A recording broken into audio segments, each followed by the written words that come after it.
take the time out to say thank you for our panelists for taking the time out to actually come speak to us. As college students, we are very, very, very appreciative of this opportunity. So we want to say thank you for that. Secondly, I would like to say thank you to the CAC for actually putting this event together. We definitely love taking advantage of these opportunities. So thank you for that, CAC. And last but not least, I want to thank everyone that is on this call or that will be joining this call shortly. I know we have busy schedules with school and everything, but still being able to take the time out to further our career is something that we should definitely take advantage of. So thank you for that. Before we introduce our panelists, I would like to introduce myself. I am Obi Agu. I will be the host for today. Just some background information on me. I am a senior at Georgia State University. I am majoring in computer information systems with a double concentration in process innovation and cybersecurity. And outside of school, I also intern at Incom, which is a fintech company here in downtown Atlanta. So that's just some information about me. And now we can move on to our panelists, starting off with Lucas. So can you please give a brief introduction about yourself? Sure. Hey, good morning, everybody. Good afternoon. I am currently in the residential real estate industry with Berkshire Hathaway Home Services in the Midtown office.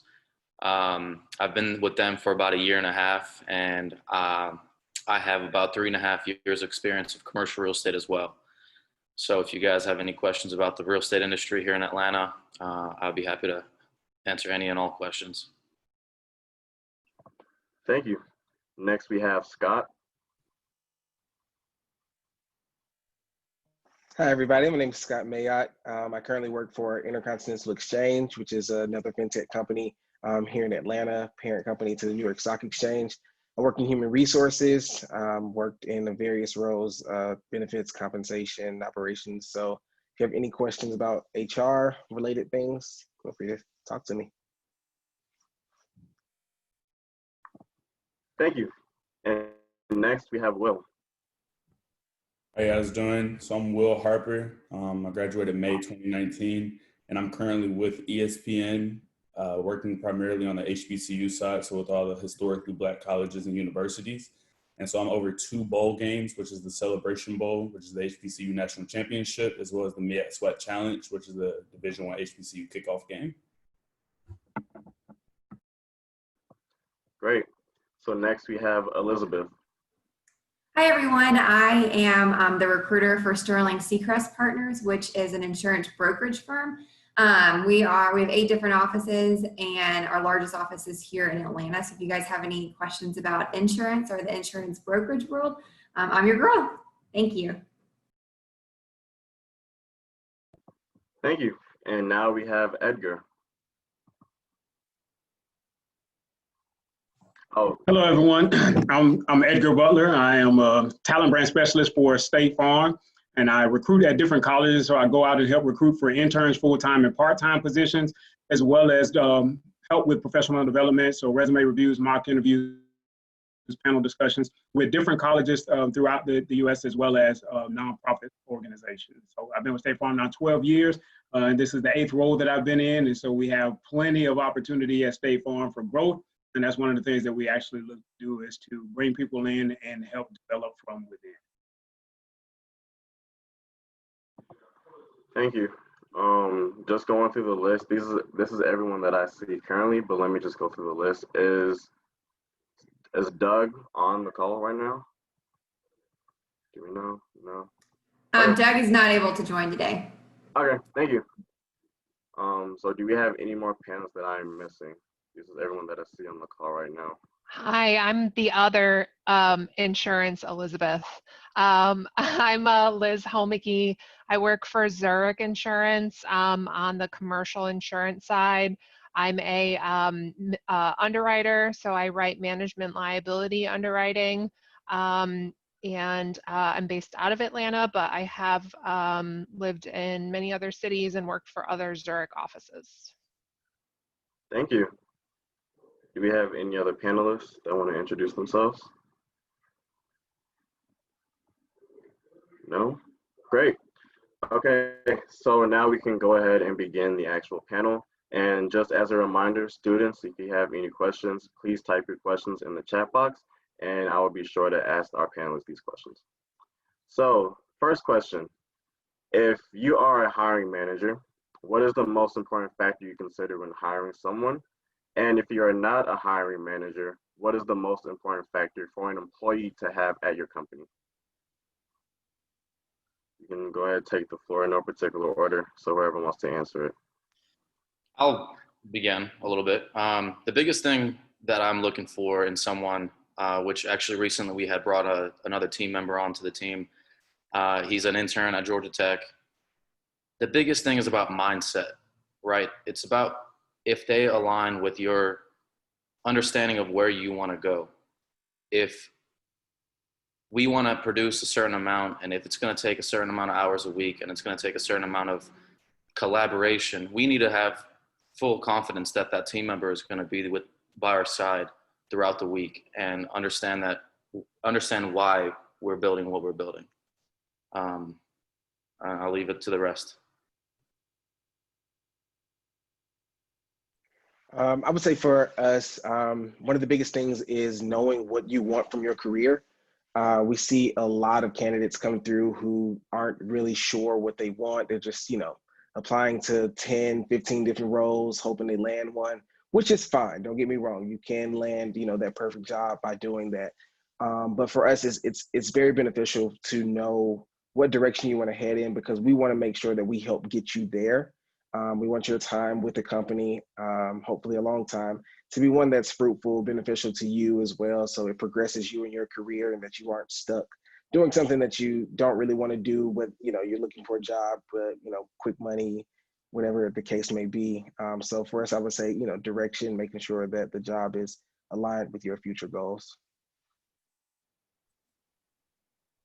I'd like to add on to that. I think having a good attitude, when we are looking for interns and our entry-level candidates, we know that you might not necessarily know everything about the role that you're about to jump into, but if you have a good attitude and a willingness to learn, I think that goes a really long way. And I think, kind of showcasing that and making sure that everyone, that you're working with knows that you want to learn will help them teach you things that will make you successful in your career.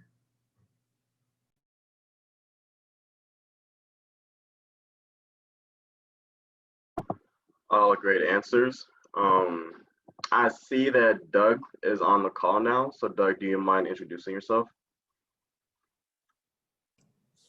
Yes, I apologize. My name's Doug Reeder. I'm a co-founding partner and the chairman here at Sterling Seacrest Partners. We're an independent commercial insurance agency. I work with Biz. I'm assuming she probably introduced herself already. So I'm sorry. I apologize. I got tied up in some client things this morning, but happy to be here. And I might just add to her comment, as you go along with a company and you get to where you do understand what some of your interests are, I think it's really good for you to let the folks that you're working with know, because when you're young, you don't know what you don't know, and as you learn things and you spark interest in various different areas of your job, I think it's important when you have opportunities to speak to your teammates and or your management to let them know sort of what interests you. I mean,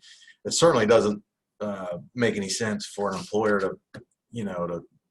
to not give opportunity to somebody where they think they're going to excel because they're really interested in something. Because I know personally, if I'm interested in it, I'm gonna research it. I'm gonna study it. I'm gonna do a really good job. I'm gonna try to do a really good job. And stuff that you're just clocking time on that doesn't really light you up is going to be something that you're just going to pass time on. And I'd rather put somebody where their interests lie as time goes by, because that's where they're going to flourish. Great answers. Thank you, panelists. The next question we have is, name one quality that you really admire about the company you work for.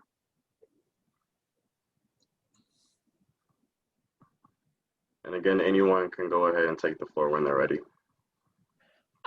So I think this kind of, for me, just going off of what Doug just said, so I work at Zurich Insurance, and I think, in hiring somebody and placing them and knowing where their strengths and weaknesses are, one thing I know my company does very well is to give the ability to move into different positions and different departments. So I'm in my third role within 4 years, very different roles within the company. I've been in now 3 different offices, so it's good, if you have the desire to have that flexibility. Sometimes it's good to look for a company that will allow you to grow and kind of move in that capacity. Yeah, and I can kind of go next. So with me with ESPN, ESPN is owned by Disney. A lot of people don't know that. Except ESPN also owns specific events. And so within ESPN, you have ESPN events. And with that, I admire the fact that they're so versatile. Versatile meaning that they don't limit you for what exactly you can do. So I majored in marketing. I started doing social media for ESPN, and now I'm on the website side and contract development side. And so it was pretty much just whatever I was interested in. It wasn't this isn't your specialty, we're not going to allow you to kind of divvy in that. Except they put me up under somebody who's experienced in it so that I can learn it. And so that's another asset that I can bring to the company down the line. And so I definitely like the fact that the company is versatile. I'll pitch in a little bit. I want to add a little context. The role that I'm in, I'm with Berkshire Hathaway Home Services, Georgia Properties. So Berkshire Hathaway, most of us will most likely know that name. We are one small branch of the parent company. And like I mentioned, I'm in real estate, so I am full commission only form of payment, whether that was when I was in commercial real estate as an agent or now as a residential agent. So what Berkshire Hathaway offers, and I like to provide that context because it's a different mentality that you have to accept when you go into a full-time role as an independent contractor. And you have to look for companies that invest in you as an agent, and they don't just try to take that other half of the commission that you're going to be getting in your pocket. That's the biggest thing, especially when you're starting out. You need a company that's going to invest in you and your negotiation skills and understanding the law. Real estate law is extremely important. Yes, we may just be selling houses or buying houses, but there's a lot of liability that can be put on the agent if you do make mistakes. So finding a company that does invest in their agents or in this case, it can be universal, their employees and their training and coaching programs is something to look out for. But also something that Berkshire Hathaway does invest in a lot.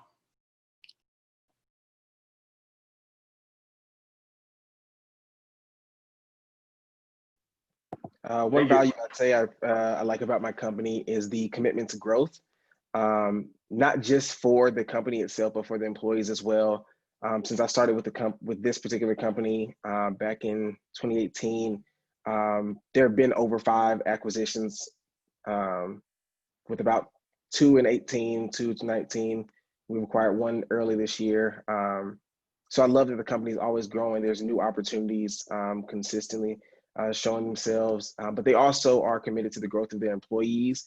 I like what Doug was saying earlier about moving employees where their interests are. We actually just brought a new compensation manager on to our HR team that we kind of poached from accounting. We posted the job, and we like the search internally because, we feel like if employees are looking for something that better suits their interests, that, you should pay attention to that. You should grasp that.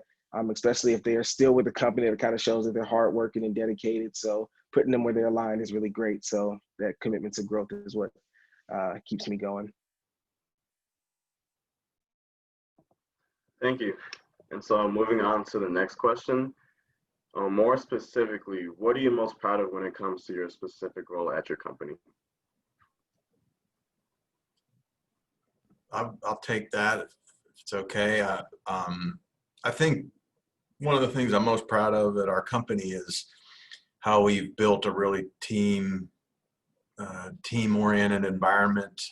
It's a really collaborative place. In our business, when I started in it, I felt like it was really linear, meaning you know, I'm a salesperson. So, you know, in a typical small insurance agency, a salesperson's got an account manager who helps service the insurance account day to day. And then, you know, if you do really well, you might have an assistant or two assistants to the account manager. And it was a real linear kind of structure. And we just over the years realized that it just really wasn't very efficient. It wasn't very helpful in the event that you had people out on vacation or out sick or having babies or whatever, just life happening. And we sort of moved to a team-oriented approach where we got salespeople working in a pod with a whole bunch of account people, and it's not a linear relationship anymore. So now I work with 5 or 6 different account people, which I really enjoy because they all have different styles. And we have some general framework of how we do things, and we have processes and what do you call them, workflows and things like that. And we train to a certain style, but there's a lot of room to to do things uniquely within that framework that I think keeps people stimulated. And I certainly know in my team's case, I mean, it's just really sparked these people. One of the other things that we do is we hire a lot of people in entry-level positions and bring them up through the organization. But we have enough senior people in place to develop them that we've really built up our bench strength and created, sort of developed a lot of superstars that, they were brand new college graduates when we got them. And that's good for them. It's good for us. We've got a commitment to growth also. I think that was mentioned earlier. And in order to grow and kind of have some consistency of method and process, being able to develop your own people from scratch is a great way to do that in our business. And we're blessed because, we have Georgia State and Georgia in our backyard, and they both have really good risk management programs. We've taken advantage of that and hired a lot of people out of those programs. And I think the team environment has been a real attraction to those young people coming out who know they don't know what they really want to do yet, and what the job entails. It allows for some flexibility on what the individual roles are on a team. So we have some ability to say, well, you like working with claims, you can be our claims point of contact, or if you like doing marketing. I mean, we've built out a little team that does PR and marketing, communications and things like that. And I just think the collaborative environment has been what I'm most proud of. I would say for me, it's the ability to be able to impact the organization by bringing in great talent. Right, you get to help shape the culture of the organization by bringing in the talent in my role, as well as being able to impact, talent on the outside that may not necessarily be coming to State Farm. So events like this gives us the opportunity to be able to connect with students, to help provide information to students, encourage students, give them information that they're going to need for future success. And so some of those students that we connect with, we know that everyone that's on this call or every event that we go to, those students are not necessarily going to come to State Farm, but it allows us to be able to provide them information that will help them be successful in their careers, no matter where they go. So for me, it is more so being able to, yes, help shape the internal company of being able to bring in great talent, but also get the ability to connect with students just to help them along their career journey. That's one of the things that I love about being in this role.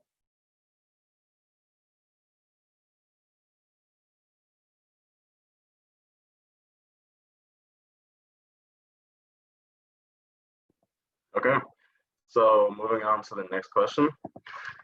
Have there been any changes to your company culture in light of the recent incidents of unrest across the country? So was there any training or education? Were there any support for minority employees? Was there any support for maybe parents that have children at home that can't go to school?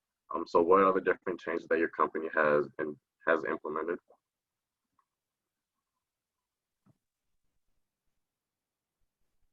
I can start off with this one. So I guess those are two different sides of the spectrum. So for, I'll start off with our parents. we've definitely added a lot of flexibility for our parents to be able to, step into their roles as teachers. It's been a lot. It's been an interesting journey.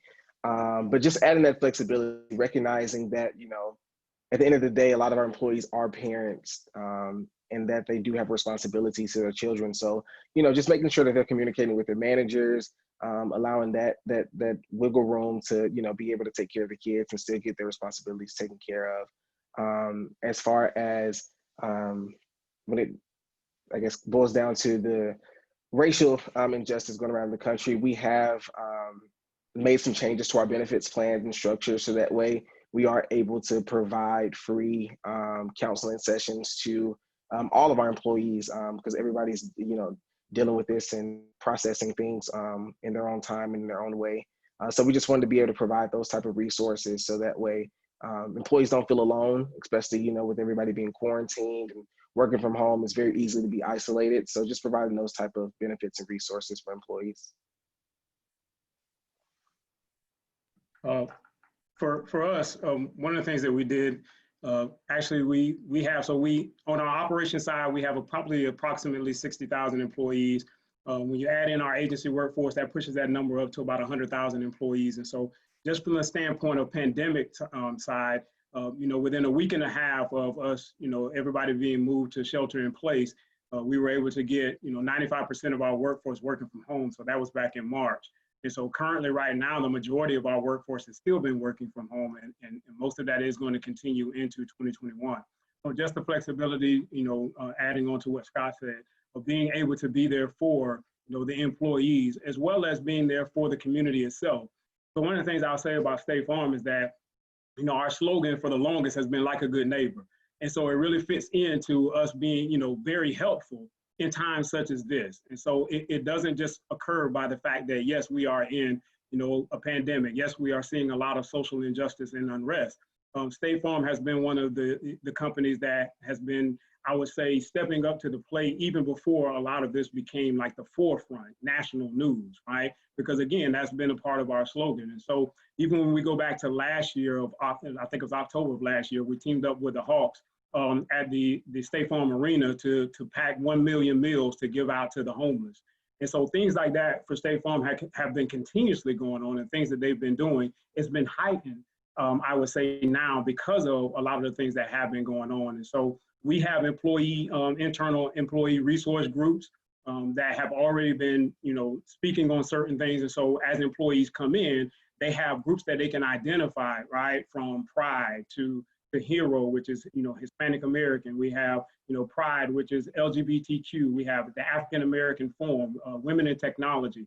And so we have these different groups that have already been established internally for years now.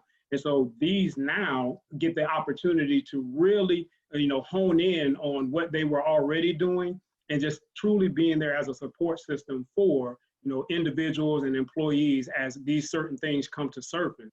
And so, again, just really, taking my hat off to the company that I work for the fact that they had, put things in place that allows us to now, as we work through these things, as a society, as well as an organization, the framework was already there. And now it just highlights it a little bit more to say, yes, we do need to make sure that as we are moving forward as a company, that these things do not get lost and that they're making sure that these are at the forefront as certain things arise. And I can kind of pick up on the Disney side. So everyone sees that currently the NBA bubble is being played down in Orlando and everything going on with the NBA. Except that all the way down to everyone's individual department. And so since I work with HBCUs and minority-based events for Disney, we were kind of the ones in the leading all of the different diversity and inclusion initiatives and things on the Disney side, and especially the ESPN event side. Except Disney, they wanted to be adamant about not just speaking up about it, except also putting dollars behind it. And so that comes with scholarships, that comes with different initiatives that we would like to participate in. Right now, I'm over diversity and inclusion financial literacy programs for HBCUs, which is sponsored by Allstate in partnership with us. And so that's something that's been really big. Bob Iger took over the company towards the beginning of the pandemic. Excuse me. And when he did that, that was one of the first things that he addressed. and the company's culture has definitely made a shift. And so now we have actual focus groups that go throughout the company to kind of see how employees are feeling and what should be the next steps. And so everyone knows what's going on, except instead of just dwelling on the present circumstances, is what do we do next? And so with that, 2021 is looking really big for the Disney company and ESPN events as a whole. From my perspective, so, kind of going off what Will and Edgar just said, I think a lot of corporate America has been pushing for more minority representation within the companies, focusing on pay disparity between women, between Black and Brown employees. I think it has been over the years acknowledged as a problem, but I think, this past spring, it's really come to the forefront. I think, my company, along with a lot of other companies, are really trying to make sure that this is not ephemeral. So we are, putting things in place. Zurich North America definitely trying to put things in place so that we are encouraging Black students to look at the insurance industry. Insurance industry in general is predominantly a very white male dominated industry. And as a lot of these older gentlemen are retiring, there's actually a ton of opportunity for young people in insurance. It's not the sexiest industry. Obviously, most of you probably want to go talk to Will and say, hey, can you hire me at ESPN? But I do have to say, risk management and insurance, it can be extremely profitable. You can have a good career. You can, like I'm an underwriter, I get to travel, well, prior to COVID, got to travel a decent amount. I'm commission-based, but not completely commission-based like Lucas. So, I'm getting leads. I'm not cold calling, but I'm getting leads. And I'm kind of just, able to do my thing, but also be able to have sales goals. So just those are all, I think, good things to keep in mind. And especially in the climate that we're in now, definitely I personally am pushing this is part of the reason why I wanted to be on this panel, was to push to try to get more young Black students to be interested in this. So, it's like I said, not the sexiest thing, but if you are interested in risk management and a good, stable career, it's a good place. Thank you. So moving on to the next question, Will highlighted this in his previous response, but for everyone, how would you describe your company culture?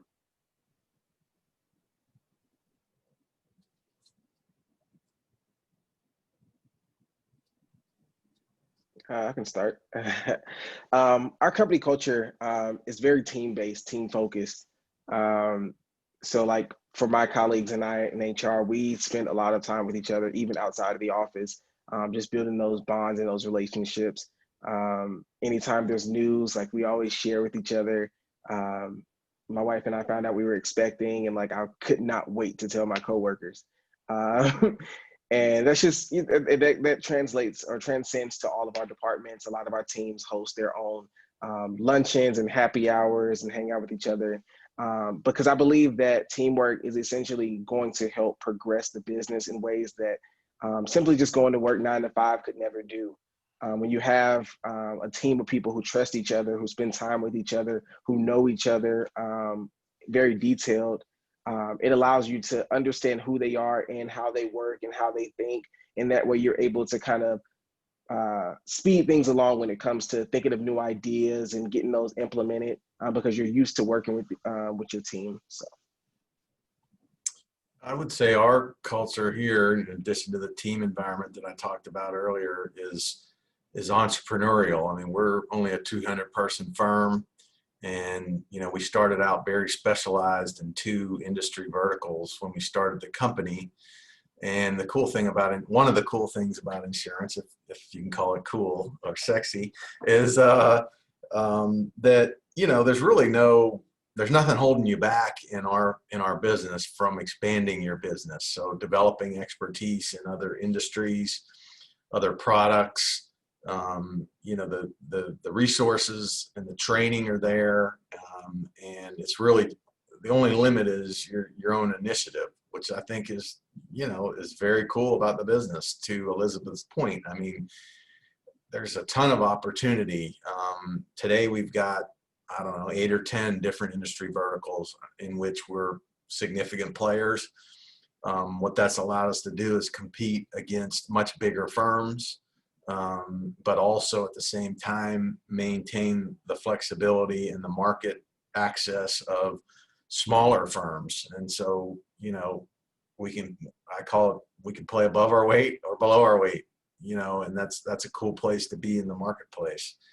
And, you know, if you have initiative, we truly, you know, there's no reason, and you're a sales organization like we are, there's no reason for us to not try and provide folks the capital, the resources, the training to you know, to pursue their interests and to build their business. We're partners in a whole bunch of businesses to some extent.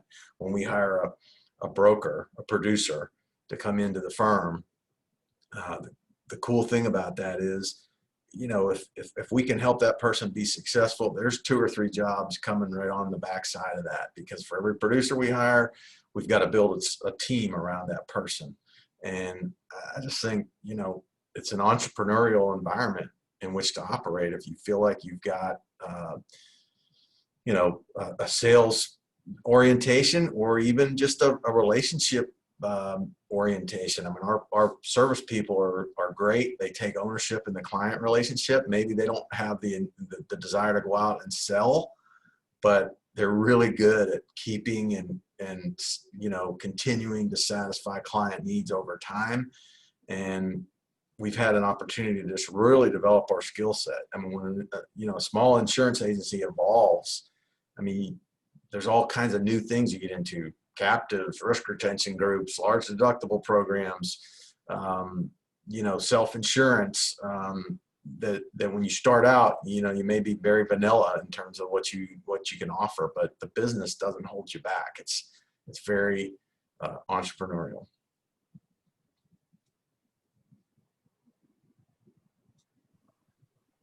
Thank you. So moving on to the next question.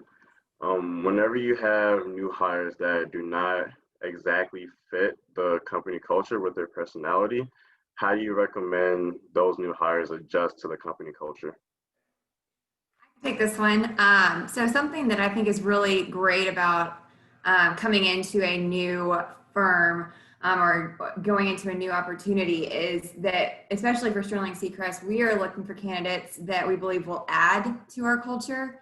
So even if you feel like you might not necessarily be an exact replica of what our company culture is, we hired you because we think you can add to it.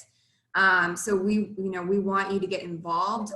We have culture clubs throughout all of our different offices, where we get together as a group, different levels and different groups get together and talk about what they want from the firm. And we put that into action. So, that goes to our holiday Christmas party, our chili cook-off, different events that we've done throughout COVID, where we've done different book clubs, different things, like virtual 5Ks, different things like that. And I think, if you don't feel comfortable or you don't feel like you're a part of that culture from the get-go, still participate and do things that that you enjoy and you can add to that culture.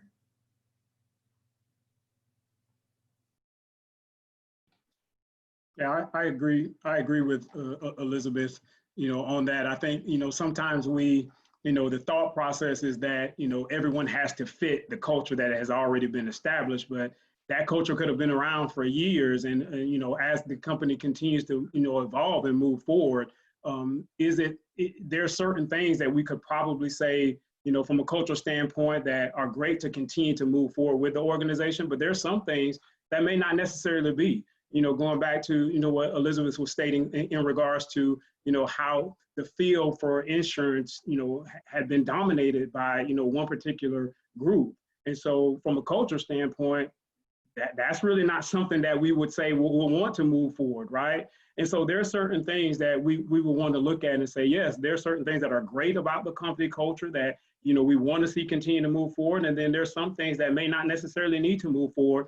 And then there's certain things from a personality standpoint, a character standpoint that a person brings that could add to the culture to continue to help shape that as we move forward. And so I think we want to get out of the mindset of saying everyone has to fit within, but more so how can we bring you on board and you add to, and knowing that the company culture that have been previously established, State Farm's been around for 98 years. And so there's certain things that I think we could go back to 40 years ago and say, I don't know if we would want that to continue to go forward, right, as we're moving into year 100. And so I think it is more so of a mindset of how can you add to the culture, because again, that culture should be continuously evolving as we're continuously moving forward and not just say necessarily fit in. And I think for some instances, when a person may not necessarily fit in with some of the great things about the company culture, it may just be an understanding from themselves of this is not necessarily a good fit for me, and then they may want to move on. I think too, it's going to be a little bit of a weird time for a lot of you who are seniors, maybe graduating this coming year, or juniors graduating the year after because of COVID. Most people are completely remote, work from home now. And I think that's going to continue for a long time. I think it's probably better for, your generation. I think, I would assume most of you are probably more comfortable, tech savvy than maybe some of the older employees at some of these companies, or some of these companies that aren't really haven't really been technologically updated. So I think that's going to be a benefit, but it's also going to cause maybe a little bit of a problem when you're completely remote. I know we've had people that we've hired that we've had to onboard that are 100% remote, and it's a little bit tough when you're not in an office and you don't have that personal interaction. But it's a good time. I think it's a good transition. I think my one piece of advice for going into a new company and a new role is try to figure out how to manage up. So they always talk about kind of working with your coworkers and integrating into maybe what the culture is of the company. But I think it's really important also to know your manager, to know what they're expecting, to know, your boss's boss, and have that ability to kind of learn them quickly when you first start a job. And especially being remotely, you have to ask a lot of questions. You just have to be involved, and you have to throw yourself into that culture to be able to really try to intertwine yourself. Thank you. So as Edgar and Elizabeth both mentioned, how new hires should be able to add to a company, this will be more on the innovation side of it. So how would you define innovation at your company, and how can new hires during their first 3 to 6 month period bring on innovation and add some more innovative ideas to bring to that company? Yeah, I can start off. So Disney and ESPN, they're open to outsourcing a lot of work. And so they understand that they don't have all the answers, and that there are people who specialize in certain things. And so me, for instance, I'm not a direct employee of ESPN or Disney. I work for myself in my own firm, except they contract us out. And so they're just my main contract. So I have 3 more contracts, and my main one is with ESPN. And so with that being said, they understand that I went to school for this stuff. And although they could just hire someone as a direct employee, they understand I have a team with me. And so by just contracting my one company, they're getting 3 people for 1, pretty much.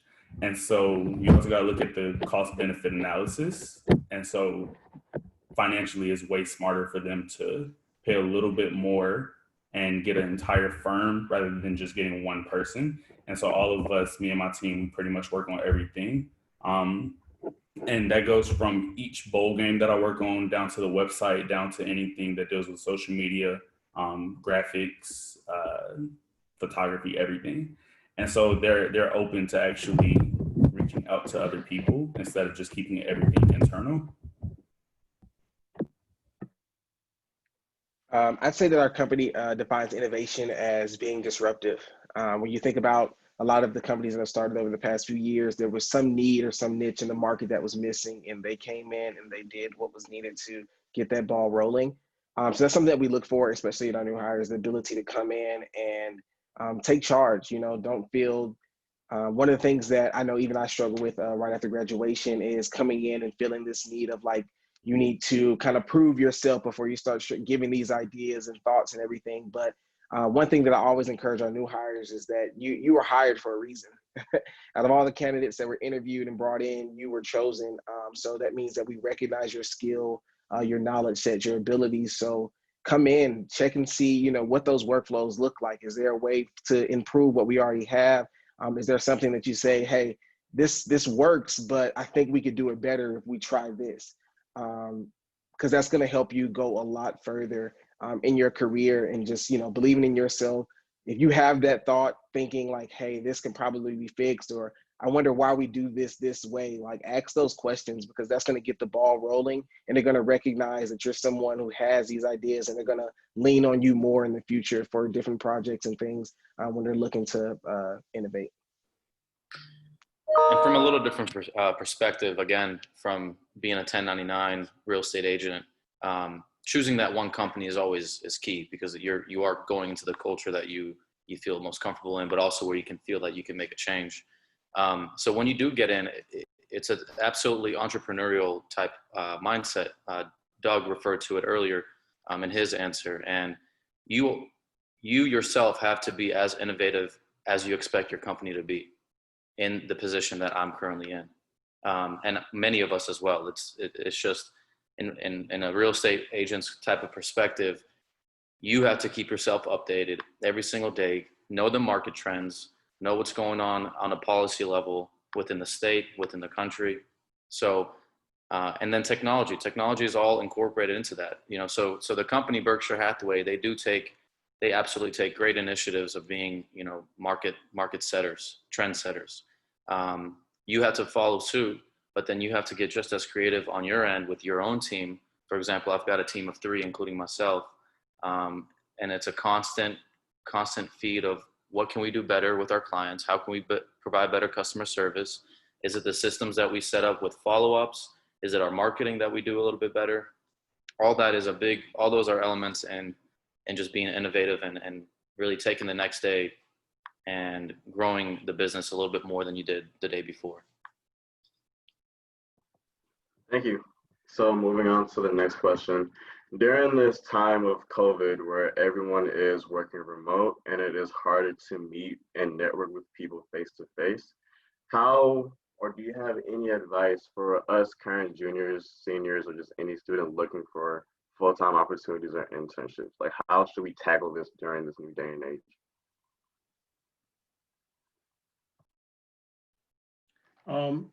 I would say one, you know, currently right now, we know that COVID is impacting a lot of things, right? And so in some instances, the playing field has been leveled a little bit because everyone has to go into this virtual space to make sure that they're making these connections. And so making sure that you're involved from a virtual aspect.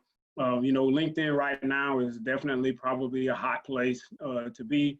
A lot of, you know, companies, recruiters, HR representatives, business managers, they're, you know, on LinkedIn because, you know, that's considered the platform for, you know, professional networking. And so those different social media platforms, some companies, you know, they're on Facebook, they're, you know, on Instagram. And so making sure that that is a top priority that you have, making sure that your feeds are set up to where it is receiving information of what's important from you from a career aspect, and making those connections on these virtual platforms, reaching out. And also I would say, don't get discouraged, right? If you reach out to someone and they don't respond right away, it is a busy time for a lot of people. And so it's not necessarily that they just don't want to respond. Maybe it got lost in the shuffle. So, you know, set it up. Don't be afraid to reach out again. And then, you know, if you're not getting a response from that person, you know, continue to move forward. Right? Don't let it stop you in your pursuit. Continue to move forward. Continue to do your reach outs. reaching out to, the right people as well, right? And so hiring managers, recruiters, as you're following them, I know one thing is that we do put up a lot of information in regards to what we're looking for, what's going on within our organization. So making sure that your social media feeds are set up to receive the information, do your reach out, and don't be afraid to, follow up as needed. I think when we first got into, shelter in place for like the first 2 weeks, one of the things that I did was I got on LinkedIn, and every day I would post something for job seekers, right? Tips on interviewing, tips on resumes. And a lot of that you'll see is coming directly for what we're looking for within our organization. So I would say, make sure that you're on these social media platforms, use this to your advantage, make sure that you're connecting, and then continue to network, but also I like to say, build relationships. It's one thing to network. That's what we're doing here, right? You meet, you get the name, you exchange a resume, your business card, or whatever it is. But it is, what do you do after that? That starts to build that relationship. Because with so many people reaching out, what is going to separate you from everyone else? So it can't just be that one interaction. It has to be something that you look to build that relationship with someone for them to remember who you are out of all of the people that are reaching out. So get on social media, build those connections, those networks, set up your social media feed where you're getting the information, and then move the relationship from networking to relationship building. And I think that's one of the things that you can use to your advantage. And piggybacking off of networking, start your networking as early as you can. Go to as many events as you can as a freshman, as a sophomore, junior, and even a senior. If you're a senior and junior now, don't feel discouraged. Just start now. And when we speak of networking, a lot of it right now is online, but don't be afraid to pick up the phone and call. That is probably right now, that would be your biggest advantage against one of your competitors, whether that's a classmate, whoever you see as a competitor. Pick up the phone, give them a call, leave a voicemail, wait a week and a half, wait 2 weeks, send them an email, do it all over again in that order. If it doesn't work for you, it's just maybe not the right connection for you. But go to as many events as you can, build those relationships, learn how to follow up with people. Following up is such a critical, fundamental business acumen element that it will translate to any and every industry. If you can't follow up with somebody, that you're never going to execute a deal. You're never going to be able to execute on a relationship, right? It's extremely fundamental. So we're all in very different industries, but there are fundamental pieces to it that all correlate and translate with each other. So to wrap it up, networking, pick up the phones, go to many events. Make what I did as a freshman. I have my own business card. As a student, hand those out. Tell your story. Have a story for them. Tell them what you're looking to do in the future, what your interests are. You may not even have an idea of what you want to do, but you're just there to network and see what they've done and learn about their process and their story. Right? Sometimes that's key as well. So it all depends kind of where you are on the spectrum of freshman, sophomore, junior, senior. But don't be afraid to pick up the phone and call. And don't ever feel like you're doing too much. So like what Lucas and Edgar just said, if you're going to pick up the phone, if you're going to reach out to somebody on LinkedIn, it can be frustrating when you're applying for a job straight out of college and you never hear back from them, right? Because it's the HR department, they're sifting through all these applications. Find the hiring manager of the local Atlanta office that you want to work for, send them a LinkedIn message, keep messaging them. Don't feel like you're doing too much, because like what Lucas just said, it's going to show that you have the wherewithal to really stay in there, and it's going to prove that you're going to be a good, hardworking employee for them. So don't feel like you're doing too much or you're being annoying. I would just, keep at it. And if you find something that you really like, find those people and just try to find a way to get their attention. Thank you. These are all great responses. We actually have a question from one of the students. So they asked, what can an employee at your level do to stand out as exceptional once they've already been hired?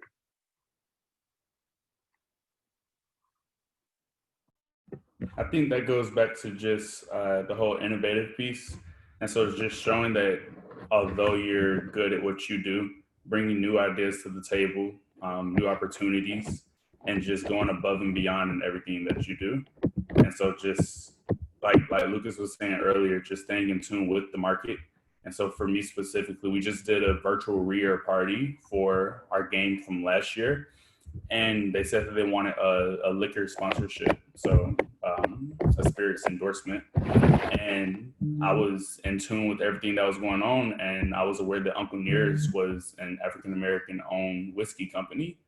And I had a local connection with them and just partnered it together, so they were actually able to sponsor our virtual RIA. And so it's just knowing what's going on in the community, knowing what's going on within your industry, and then bringing that to the table to kind of boost everything else. Yeah, I would definitely say if you're looking to stand out, get noticed as a entry-level employee, one of my biggest mottos is just work yourself out of a job. Find ways to figure out what are your duties and responsibilities. How can you do them better? How can you get them automated?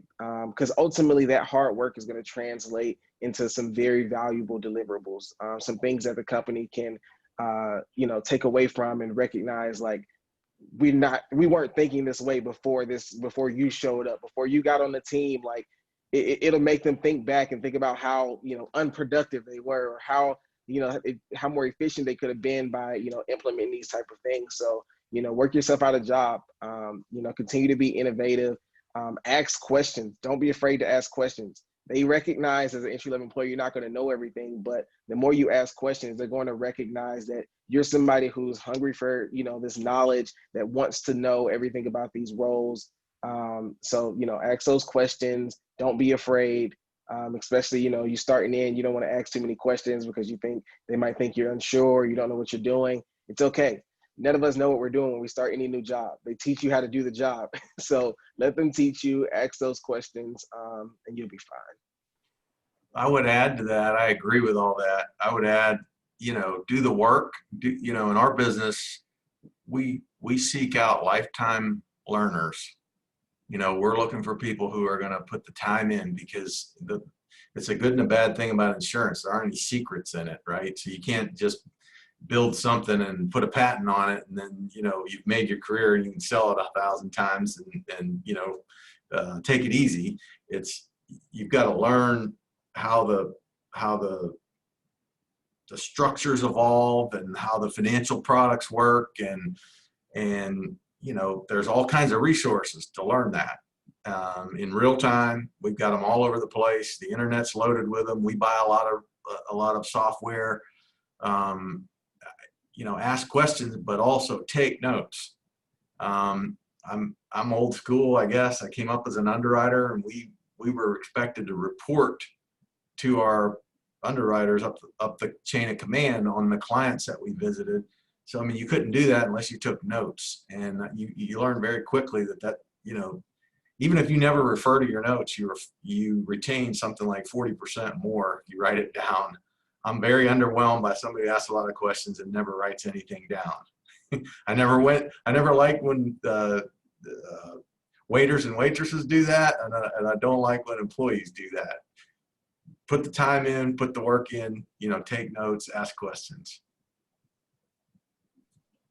And just to finish that off, understand the role you're in, what it has been in the past, and how you can innovate it. Just like Scott and Doug just mentioned, and then learn about the roles around you, above and below you. Right? Become extremely knowledgeable of what the intricacies have been of that role. So then, once you understand that, that's when then you can upgrade the platform that it's already on. So asking the right questions about your role, or the roles around you, understanding your organization. A lot of employees just come in and they're happy and complacent with where they are, and unfortunately, then a few years down the road, they don't understand why they haven't seen promotions or advancement within themselves and their roles. Asking the better questions, understanding the organization you're in is extremely important.